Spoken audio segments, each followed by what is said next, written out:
Hey everyone, this is Michael again, and welcome to the Smackdown and AEW Rampage review.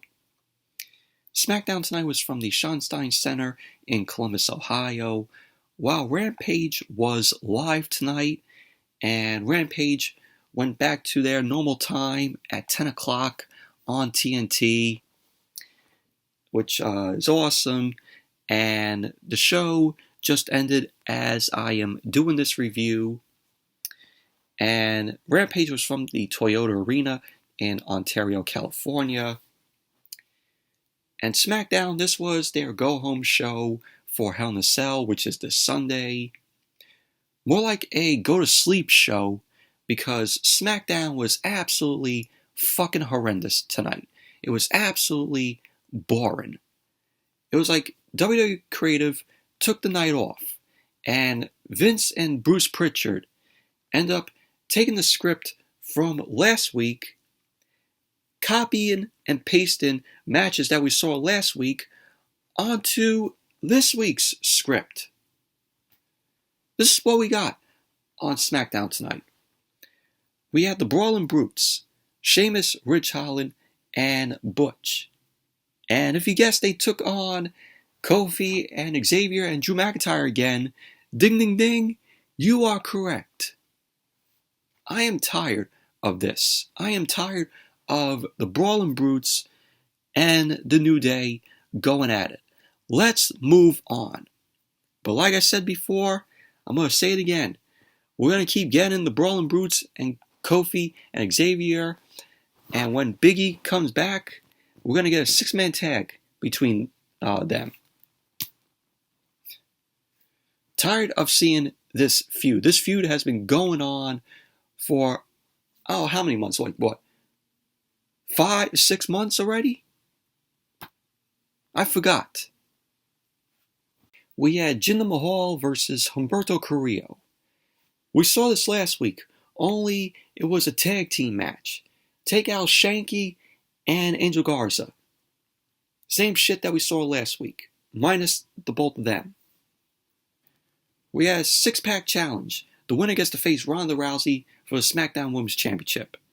So it was Natalya versus Aliyah, Shotzi, Xia Li, Raquel Rodriguez, Smiley Raquel, and Shayna Baszler. Yeah, sounds interesting. Madcap Moss end up returning tonight. And then we had, in the main event, the Usos versus Riddle and Shinsuke Nakamura for the Undisputed WWE Tag Team Championship. And the reason why we got this match was because Riddle and Nakamura won by disqualification on Monday Night Raw this past Monday. It was a championship contenders match. So Riddle and Nakamura won that match by disqualification, so they ended up getting a shot at the Undisputed WWE Tag Team Championship. So we saw that tonight on SmackDown. Seen this before, so nothing new. And that's SmackDown tonight. That was SmackDown. This was the go-home show for Hell in a Cell. It didn't even get any of us hyped for SmackDown going into Hell in a Cell. Awful. Absolutely awful. Man, I don't even want to talk about SmackDown tonight. I'd rather talk about Rampage than fucking SmackDown. But if you guys haven't checked out my previous video that I uploaded earlier today, I did a movie review on iRobot, which starred Will Smith, Bridget Monahan, Bruce Greenwood, Alan Tudyk. Definitely check out my review of iRobot if you guys haven't seen it. Very good movie. Really enjoyed it. So check out my review of iRobot if you guys haven't seen it. But I'm just going to breeze right through on SmackDown. This show doesn't deserve a full review because of how shit it was and how boring. Like I said, nothing happened on this show tonight. So SmackDown opened up with the New Day, with Kofi and Xavier Woods. So we got a recap of McIntyre helping Kofi and Xavier beat the Brawling Brutes last week on SmackDown. This feud between the Brawling Brutes and Kofi and Xavier, it needs to fucking end already. But it's not going to end when Big E comes back. Nothing happened on SmackDown tonight.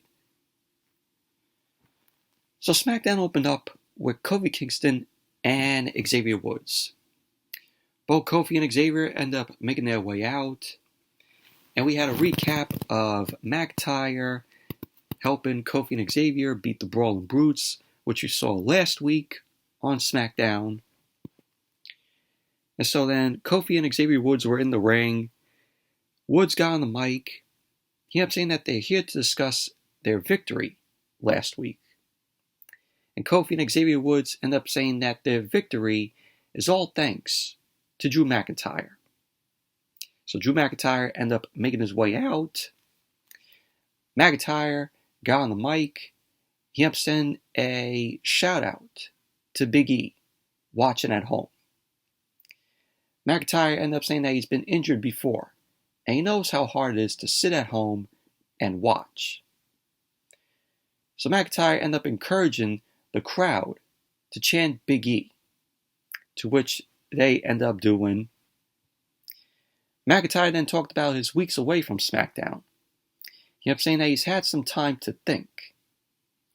McIntyre ended up saying that he will win the undisputed WWE Universal Championship at Clash at the Castle, to which Clash at the Castle is going to take place in September from Cardiff in the UK, and it's going to be WWE's first major stadium event to take place in the UK since SummerSlam 1992, which was at Wembley Stadium. So it's going to be a big event, Clash at the Castle. It's WWE's first stadium event in 20 years. And we had Xavier Woods end up asking Drew McIntyre to explain his Kneel to the Steel t-shirt, which is Drew McIntyre's new shirt. McIntyre ended up starting to explain what the t-shirt means. And we had Kofi and Xavier end up cutting him off, and they had a gift for Drew McIntyre. It was in a small box. McIntyre opened it up, and what it was a shirt that read Big D on it. And I'm like, really? The design of it was so fucking awful. Oh yeah, are they going to start calling Drew McIntyre now Big D? Awful. So then we had the Brawling Brutes, Ridge Holland, Sheamus, and Butch end up coming out. Sheamus end up dragging Ohio State University, and Sheamus ended up saying that they had no idea McIntyre would be at SmackDown last Friday, and that they had no time to prepare. He ended up saying that if they have a rematch, things will be different. So Butch had enough of the talking. He ended up charging to the ring. He ended up going after McIntyre and Kofi and Xavier. And they ended up tossing Butch out of the ring. Sheamus and Ridge Holland ended up holding back Butch as SmackDown went to commercial. And that was the opening for SmackDown. Overall, segment was just very meh, in my opinion. And then we had the match, Drew McIntyre and the New Day, Kofi and Xavier versus the Brawling Brutes. Same old shit. Same old fucking shit. I am tired of the Brawling Brutes and the New Day going at it. This has been going on for 6 months already. 6 months. Let's move on. But we had Sheamus in control of the match. He had control of Xavier Woods. He ended up taking in Butch. Woods ended up reversing an armbar and tagged in Kofi. Woods and Kofi ended up doing a double team on Butch. Kofi ended up going for the cover. Butch ended up kicking out at 2. So Butch managed to tag in Ridge Holland. He quickly took down Xavier Woods. Sheamus ended up coming in, started punching away at Woods. Butch tagged in, started grounding Woods. Sheamus ended up coming back in. Woods ended up eluding Sheamus, ended up tagging in Kofi. Kofi ended up hitting the crossbody from the top rope onto Sheamus. So he went for the cover, and Sheamus kicked out at 2. Kofi followed up with a boom drop. Butch ended up grabbing Kofi's leg from the outside, and that led to Sheamus hoisting up Kofi. Kofi ended up sneaking out and sending Sheamus to the floor. Kofi and Xavier Woods ended up hitting stereo dives out to the floor onto both Sheamus and Ridge Holland. So later on, we had Sheamus end up taking a swing at McIntyre. Kofi ended up catching Sheamus, coming back with a double stomp. So both Sheamus and Kofi were down. Kofi ended up making a tag to McIntyre. McIntyre ended up taking down Ridge Holland. He ended up hitting the belly-to-belly suplex on Holland. McIntyre ended up going out to the floor, and he ended up laying out Sheamus with a clothesline. So Butch ended up tagging in. Butch ended up getting an overhead suplex from McIntyre. Xavier Woods ended up tagging in, and he hit the rack attack on Butch. He ended up going for the cover. Butch ended up kicking out at 2. Ridge Holland ended up pulling Kofi out to the floor, and McIntyre ended up laying out Ridge Holland. Sheamus hit a bro kick to McIntyre on the floor. Woods ended up taking a swing at Ridge Holland, which allowed Butch to catch Xavier Woods with the bitter end. And so he went for the cover, and there you go. The Brawling Brutes ended up winning the match. Who cares? Who cares? I am so tired. Like I said, I am so tired of seeing the Brawling Brutes and the New Day go at it. We need to move on. WWE Creative needs to move on, and enough of this feud. Enough of it. Move the fuck on. So then we had Kayla Braxton. Kayla Braxton was backstage with Riddle and Shinsuke Nakamura. Riddle ended up telling Kayla Braxton that they're still in the honeymoon phase as a team. Kayla Braxton then ended up tossing to a clip of the Usos pinning Riddle to become the undisputed WWE Tag Team Champions. And then they ended up beating up Riddle and Randy Orton, which happened 2 weeks ago on SmackDown. So Riddle ended up saying, tonight is for Randy. So that was that. And then as SmackDown came back from the commercial, Adam Pearce was in his office. Adam Pearce was talking on his phone. He then got interrupted by Max Dupree. So Dupree ended up saying that he's been scouring SmackDown for the next superstar, and he has found a diamond in the rough. So Adam Pearce ended up telling Dupree who it is. So Dupree ended up telling Adam Pearce that he isn't saying anything, and that he will be unveiled next week. But that was that. So Max Dupree is going to unveil who the next superstar he's going to manage. So that's going to be unveiled next week. And then we had Los Lotharios, Humberto Carrillo, and Angel Garza. They ended up making their way out. Humberto took on Jinder Mahal.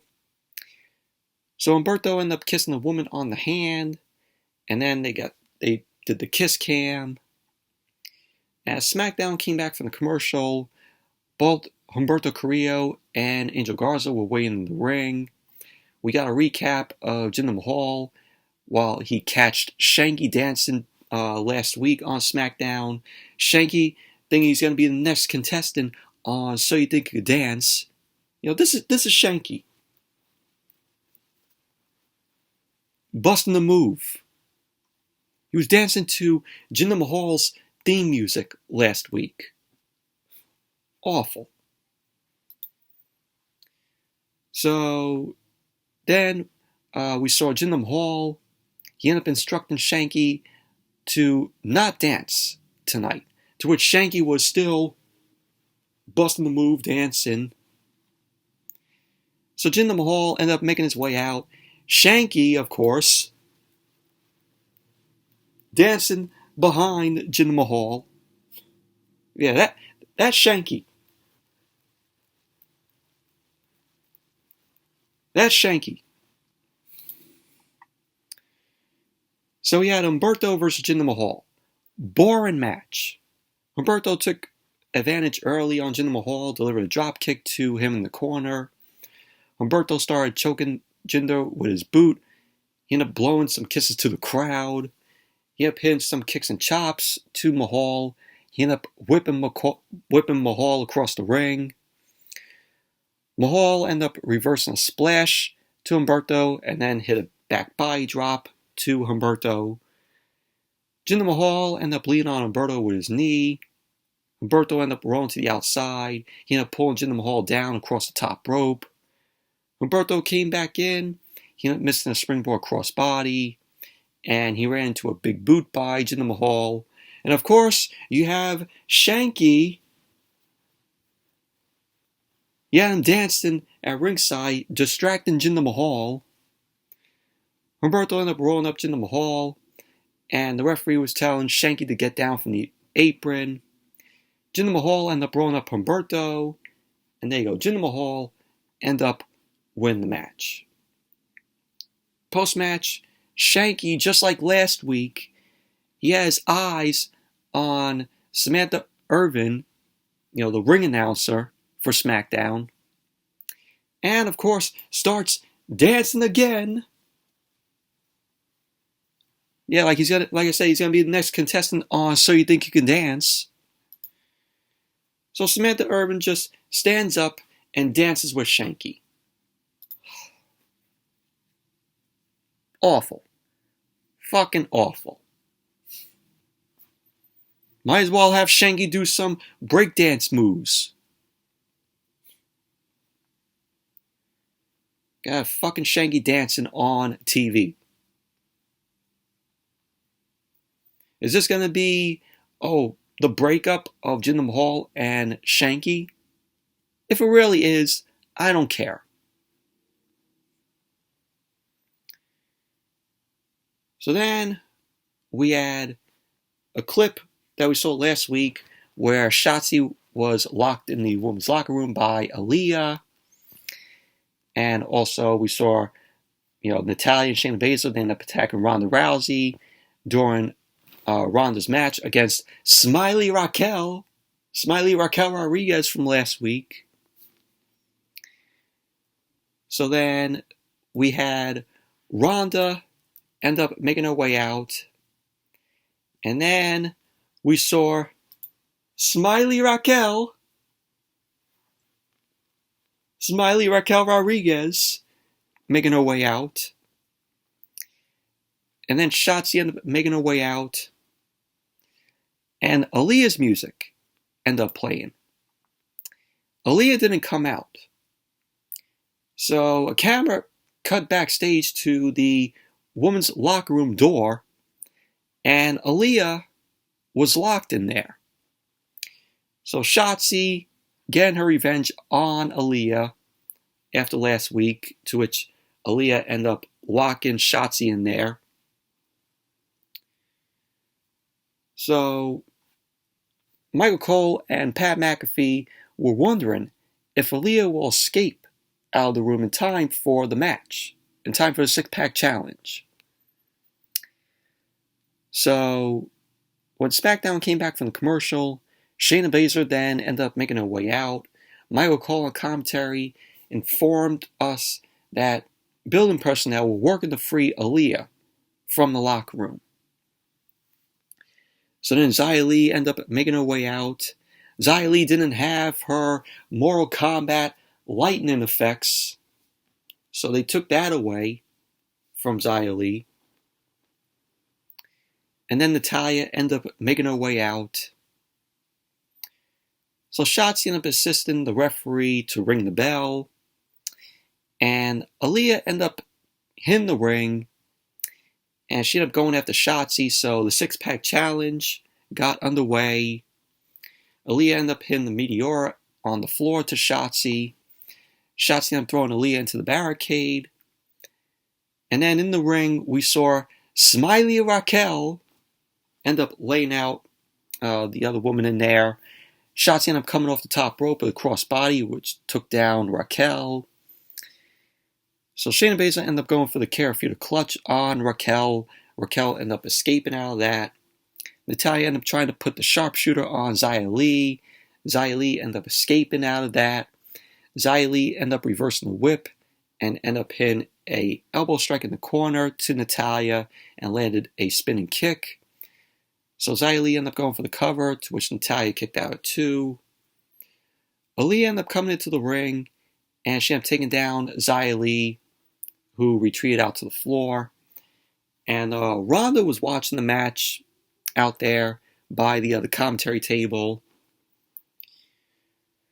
So Aliyah ended up trying to cover Natalya. Shayna Baszler ended up breaking it up. Shotzi ended up taking down Shayna Baszler, and Xia Li ended up coming into the ring, and she ended up hitting a spinning kick on Shotzi. So Natalya and Raquel end up facing off. Natalya ended up trying to go for a roll-up.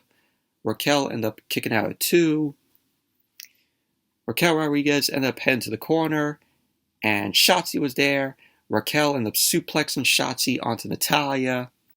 We had Shayna Baszler end up jumping on Raquel's back, and Natalya ended up covering Shotzi, and there you go. Natalya ended up winning the six-pack challenge, so she will get a shot at the SmackDown Women's Championship against Ronda Rousey.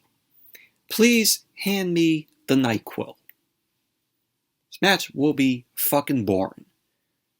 Who cares about Natalya versus Ronda Rousey? Post-match, Ronda and Natalya end up facing off in the ring. I said, who cares? Overall, the six-pack challenge was absolutely boring. And then we saw an ambulance backstage. The ambulance was backing up. The back doors of the ambulance end up swinging open, and Madcap Moss ended up stepping out of it. Madcap Moss was dressed in tights and boots. He had no suspenders. So they're ditching the lame joke gimmick that they gave him when he was with Corbin. Thank God. So when SmackDown came back from the commercial, it was said that Lacey Evans will return to SmackDown next week. So she had all her promos done on SmackDown. She came out, and then WWE was like, oh, we're moving Lacey Evans from SmackDown to Monday Night Raw. And they advertised Lacey Evans for Monday Night Raw, and that didn't happen. And so now WWE has moved Lacey Evans back to SmackDown. WWE does not know what to do with Lacey Evans. They absolutely don't. She went from SmackDown, and then, oh, we're going to move her off of SmackDown, put her on Monday Night Raw. Oh, we're going to have her in a match on Raw. But they decided to cancel that. And so they're like, oh, let's move her back to SmackDown. They literally have nothing for Lacey Evans. So then we saw Madcap Moss. Madcap Moss ended up coming out. He got new music, thank God, because that whole joke theme music that they gave him when he was with Corbin was fucking awful. So he ended up making his way out. He ended up getting on the mic. Moss ended up saying that 3 weeks ago, he was laying in the ring with a chair around his neck and a 90-pound trophy slamming down on him. Moss ended up saying that Corbin thought that would be the end of Madcap Moss. He ended up saying that Corbin was right. the man Corbin knew as Madcap Moss is gone. Moss ended up saying that he has dreams of punching Corbin in the face, and he thinks everyone in the arena would like to see that happen tonight. So Moss ended up calling out Corbin. So Corbin ended up making his way out. Corbin had a mic in hand. Corbin ended up saying that Moss isn't here to fight. He's there because he missed him. Moss missed Corbin. He ended up saying that Moss is there to beg for his job back. So Moss ended up saying, that's not happening. Corbin ended up saying that they're not going to fight tonight. So Adam Pearce ended up walking out. Pearce ended up saying that he thinks a match between Corbin and Moss tonight sounds like a great idea. So then SmackDown went to commercial. Then when SmackDown came back from the commercial, Corbin was refusing to get into the ring. Corbin then finally entered the ring. The match ended up starting, so we got Corbin versus Moss. Corbin immediately rolled back to the outside. Moss ended up getting too eager, and Corbin ended up kicking Moss in the knee. Moss ended up delivering a clothesline to Corbin, which sent Corbin over the top rope out to the floor. Moss ended up throwing Corbin into the barricade and into the ring post. And Moss ended up sending Corbin back into the ring. Corbin ended up rolling right back out of the ring and grabbed a chair. Moss cut Corbin off. He ended up grabbing a chair, and Moss ended up hitting Corbin with the chair, which caused the referee to ring the bell. So Corbin ended up winning the match by disqualification, by DQ. Post-match, Moss ended up pounding Corbin with the chair. Moss ended up getting the steps, the ring steps, and brought them into the ring. He started beating on Corbin with the chair more. Moss then wrapped the chair around Corbin's neck. He ended up going to pick up the steps, and officials and referees ended up running out to stop Moss. And that was that. But don't care about this feud between Corbin and Moss. I really don't. It was absolutely boring. They need to move on from this feud. So then we went backstage. Caleb Braxton ended up interviewing the Usos. Jey Uso ended up saying that the ICU better get ready for a couple of new patients in Riddle and Nakamura. So they ended up saying that they're dedicating their match tonight to the tribal chief, Roman Reigns. So then SmackDown went to commercial. And then when SmackDown came back from the commercial, Michael Cole and Pat McAfee ended up announcing that Ricochet will defend the Intercontinental Championship against Gunther next week on SmackDown. So we're going to be seeing that next week. Why isn't that match on the Hell in a Cell card? When was the last time the Intercontinental Championship was defended on a pay-per-view? I can't even remember. We should be in that match on the pay-per-view card for Hell in a Cell. I'm sorry, the premium live event card for Hell in a Cell. So then we saw Ricochet backstage. Ricochet ended up saying that Gunther will respect him after next week. And then we went to Gunther and Ludwig Kaiser. Gunther ended up saying that he will become the new Intercontinental Champion. Which I think that's going to happen. I think Gunther is going to be the new Intercontinental Champion. You know, WWE, and you know how they treat Ricochet. You know they'll be taking the Intercontinental Championship off Ricochet. Gunther will be your new Intercontinental Champion. So we had Shinsuke Nakamura end up coming out. And then Riddle ended up coming out. You know, they got into the ring for the match, which was the main event. So the Usos end up making their way out. And then Michael Cole and Pat McAfee end up announcing that it's going to be Corbin versus Moss at Hell in a Cell. And it's going to be a no-holds-barred match. So we're going to be seeing that match again with Corbin and Moss at Hell in a Cell. So there you go. A SmackDown match has been added for Hell in a Cell. You know, basically the Hell in a Cell card was just all Raw matches.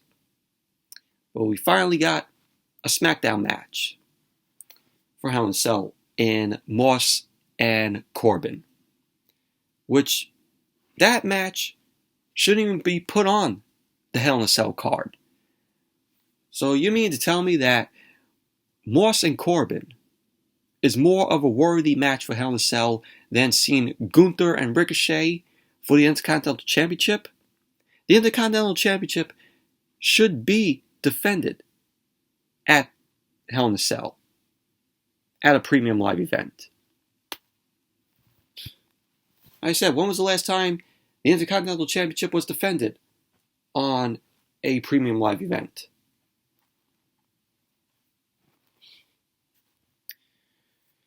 So then we had the main event, Shinsuke Nakamura and Riddle versus the Usos for the Undisputed WWE Tag Team Championship. We've seen these guys go at it before, same old shit, even though the only thing that was different was the Undisputed WWE Tag Team titles were on the line.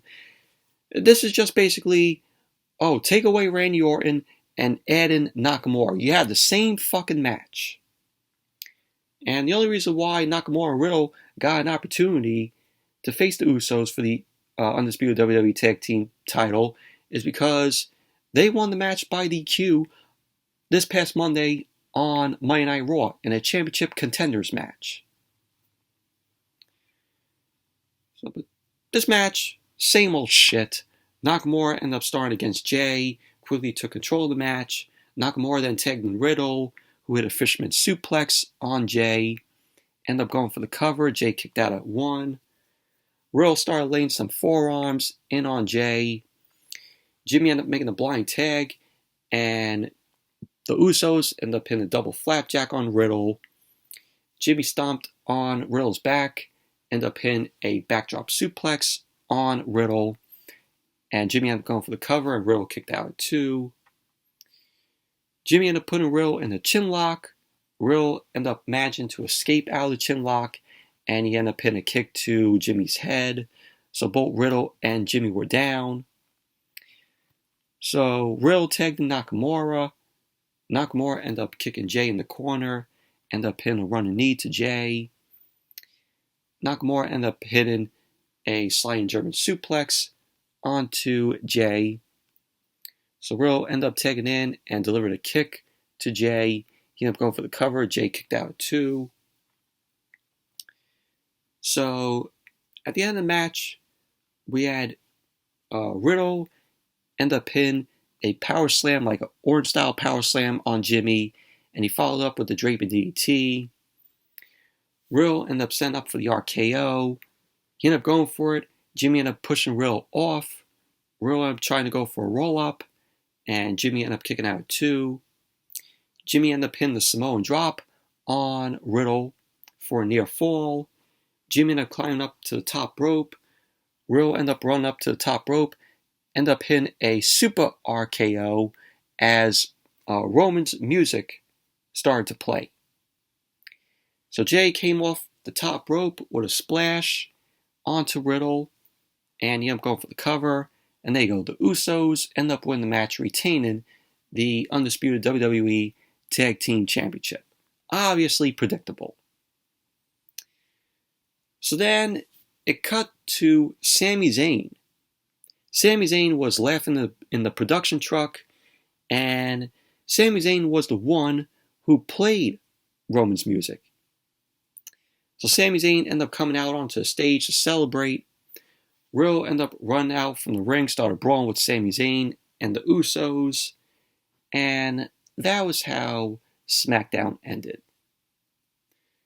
Overall, absolutely terrible show.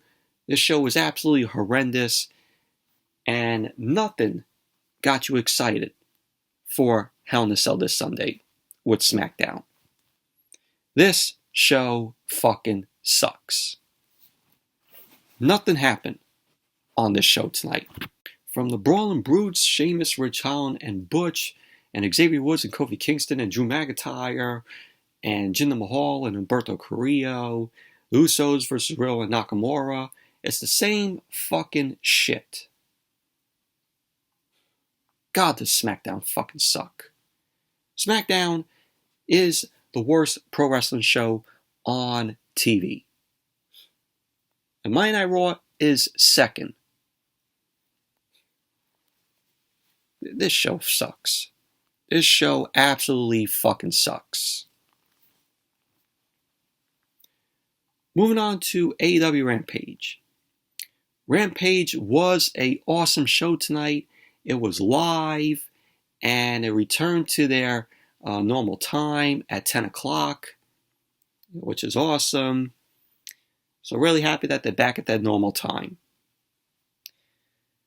But tonight on Rampage, we saw the Young Bucks versus the Lucha Bros, which this is the third match that they had. They had their match back in 2019. They had the steel cage match at All Out last year.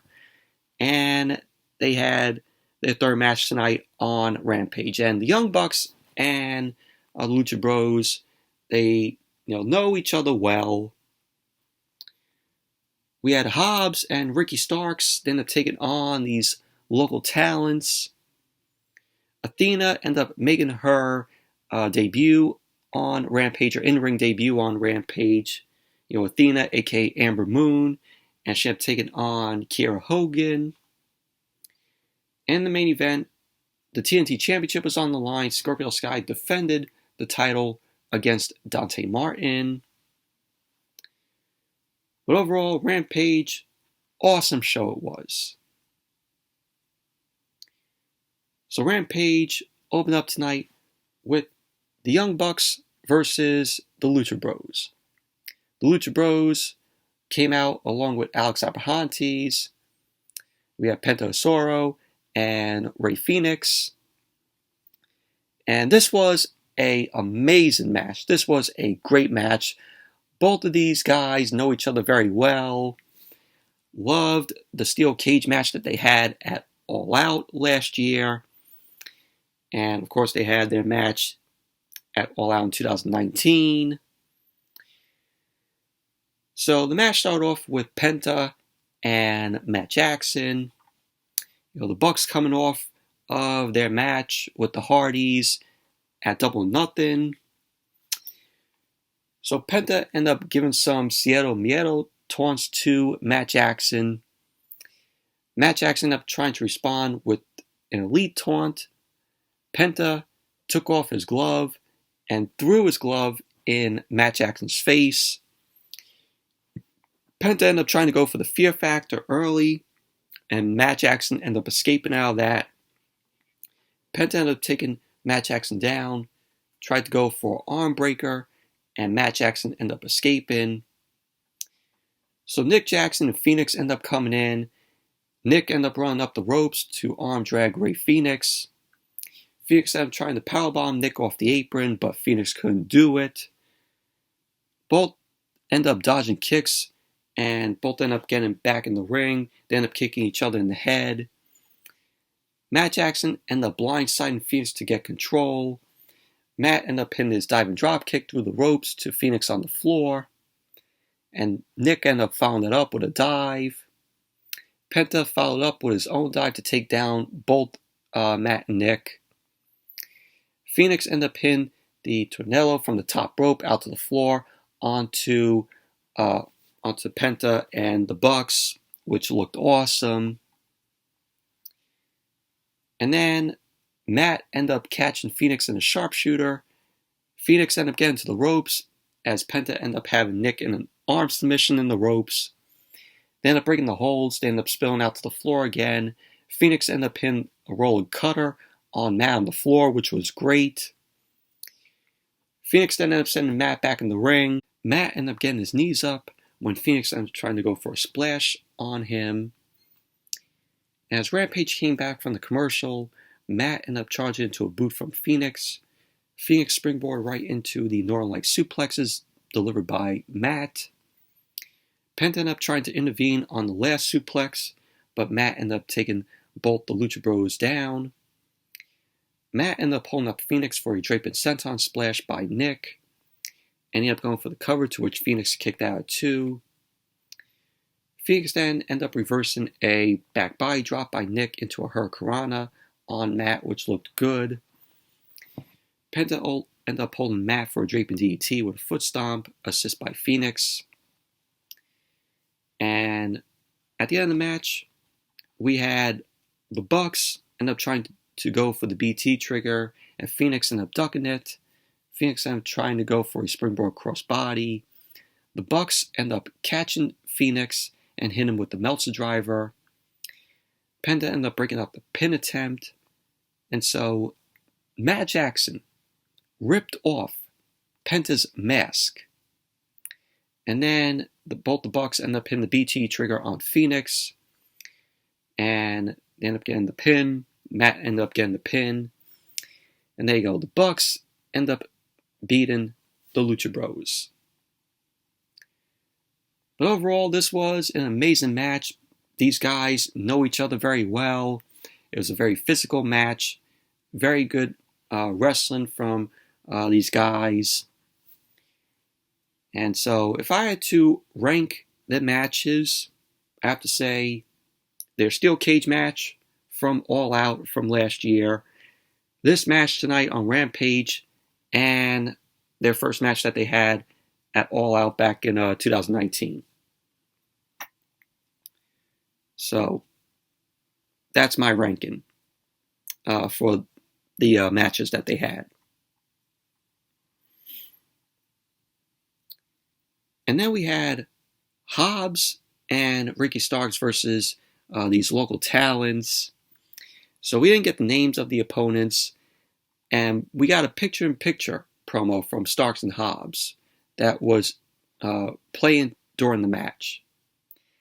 And by the time the promo was over, the match was over. And Jericho was like, what was funny was Jericho on commentary was like, man, that promo lasted longer than the match, which was funny. So Hobbs and Ricky Starks won the match. So that was that. And then we had Kiera Hogan. Kiera Hogan ended up making her way out, and she came out along with Jade Cargill, Red Velvet, and Stokely Hathaway. So we got a promo from Stokely Hathaway, and he ended up saying that Kiera Hogan will send Athena to the back of the line. So Athena, Amber Moon, aka Amber Moon, ended up making her way out.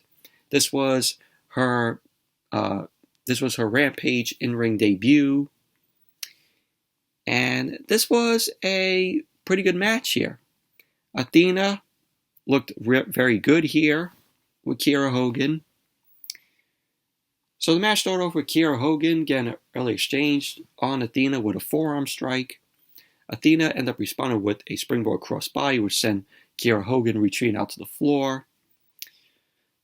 Athena ended up hitting a dive through the ropes out to the floor onto Hogan.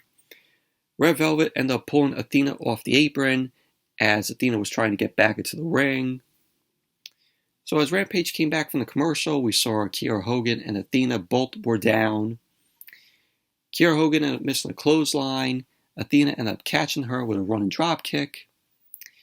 And Athena was hitting some kicks which sent Hogan to the corner.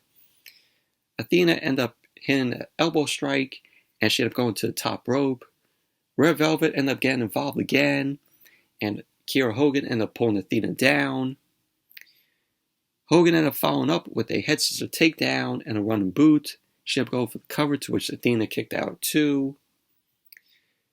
So at the end of the match, we had Athena end up locking the O-face on Kiera Hogan. And so that was that. Athena ended up winning the match. Post-match, Athena ended up inviting Jade Cargill into the ring. And Kiera Hogan and Red Velvet decided to leave. And pretty much that was that. So Athena ended up winning her in-ring debut on Rampage. And Athena's going to be the next in line to face Jade Cargill for the TBS Championship. And I think Athena is going to be the next TBS champion. I think she's going to defeat Jade Cargill. And that will end Jade Cargill's undefeated streak. So I think Athena's going to be the one to end Jade Cargill's undefeated streak. So overall, good match. It was a good in-ring debut for Athena. And then we had the House of Black. Malachi Black ended up saying that Julia Hart's betrayal was a carefully executed plan. And so Julia Hart was like, isn't this what you wanted? Julia Hart is the new person to be with the House of Black, with Malachi Black and Brody King and Buddy Matthews, and that happened at Double or Nothing. So Julia Hart is the new member for House of Black. So obviously I knew it was going to happen. Obviously I knew Julia Hart was going to be the next member to be with the House of Black. And then we had CM Punk. CM Punk ended up making his way out because CM Punk had to address something because Jericho was talking about rumors flying around that Punk will be addressing something. So Punk ended up making his way out. So Punk was walking out. He was limping a little bit. Punk got in the ring. He ended up getting on the mic. He ended up saying that when he got to the arena, every bone in his body was telling him to go home and be with his wife, AJ Lee, and his dog. Punk ended up saying he felt everyone deserved an explanation. He ended up saying that he promised he would give his all in AEW until his wheels fell off. Punk ended up saying that he has good news and bad news. He ended up saying that the last thing he wanted to do was let anyone down. He ended up saying that he has loved every second he's been in the ring. Punk ended up saying that it's been a gift he never thought he'd experience again. He ended up saying that the bad news is that he's injured and that he needs surgery. He wanted to say that a couple of things are broken, but the biggest thing is his heart. Punk ended up saying that the good news is that the wheels are still there, but they haven't fallen off. He ended up saying one of them is broken. Punk ended up addressing the AEW World Championship and ended up saying that he doesn't want to hold things up in AEW. He ended up saying that he told Tony Khan that he would relinquish the title. But Tony Khan ended up feeling that this is just a bump in the road. Punk ended up saying that the get back is going to be bigger than the setback. He wanted to say that he's champion for a reason, and that he'll be back bigger, faster, and hungrier than ever before. And it'll prove why he's the best in the world. So Jericho later on ended up reiterating that Punk was forced to relinquish the AEW World Championship. And so there will be a interim AEW World Champion because Excalibur on commentary ended up mentioning that this Wednesday on Dynamite there will be a Battle Royal, and the winner of that Battle Royal will face Jon Moxley, who is the number one contender. So the winner of the match advances to the interim championship match, the interim AEW World Championship match at Forbidden Door. So we will have an interim AEW World Champion. And then we saw Mark Henry. Mark Henry was chatting with Dante Martin and Scorpio Sky. Dante Martin was feeling confident in himself because he had Matt Sydal in his corner. Scorpio Sky ended up saying that he'll kick Dante Martin's teeth down his throat. So pretty much that was basically that. And then Dante Martin ended up making his way out. And then Scorpio Sky. And so we had the main event, Dante Martin versus Scorpio Sky. TNT Championship on the line. Dante Martin, of course, came out along with Matt Sydal. Scorpio Sky came out along with Ethan Page and Dan Lambert. And this was a decent match here. Scorpio Sky ended up controlling the match with some strikes and a headlock on Dante Martin. Dante Martin ended up pushing Scorpio Sky off. He ended up running into a series of shoulder blocks by Scorpio Sky. Dante Martin ended up hitting some arm drags to Scorpio Sky, locked in an arm bar. As Rampage came back from the commercial, Scorpio Sky and Dante Martin were trading strikes in the middle of the ring. Dante Martin ended up drop kicking Scorpio Sky out of the ring, followed up with a springboard dive to the outside. Dante Martin ended up going up to the top rope and delivered a missile drop kick to Scorpio Sky. He ended up going for the cover, to which Scorpio Sky kicked out at 2. So Dante Martin then ended up hitting the TKO on Scorpio Sky, went for the cover. Sky kicked out at 2. So Scorpio Sky ended up hitting the TKO, ended up getting the pin on Dante Martin. And there you go. Scorpio Sky ended up winning the match, retaining the TNT Championship. So we saw Scorpio Sky. He was favoring his ankle after the match. And so he was able to move around. And that was how Rampage went off the air. Overall, it was a short, decent match between Dante Martin and Scorpio Sky. And Rampage was an awesome show. The crowd was hot throughout that hour. And much, much better show than Smackdown was. So, and at least, we're getting an interim AEW World Champion. And that will go down at Forbidden Door. Whoever wins the Battle Royal this Wednesday on Dynamite, the winner will face Jon Moxley, who is the number 1 contender. And the winner of the match will advance to the interim AEW World Championship match at Forbidden Door. But overall, Rampage, awesome show tonight. But anyways, that's it for my review of Smackdown and AEW Rampage. Thank you all for watching. Hope you all enjoyed this review. Definitely give the video a thumbs up, comment, subscribe. Be sure to check out my movie review of iRobot if you guys haven't seen it. So, until the next video, I'll see you all later.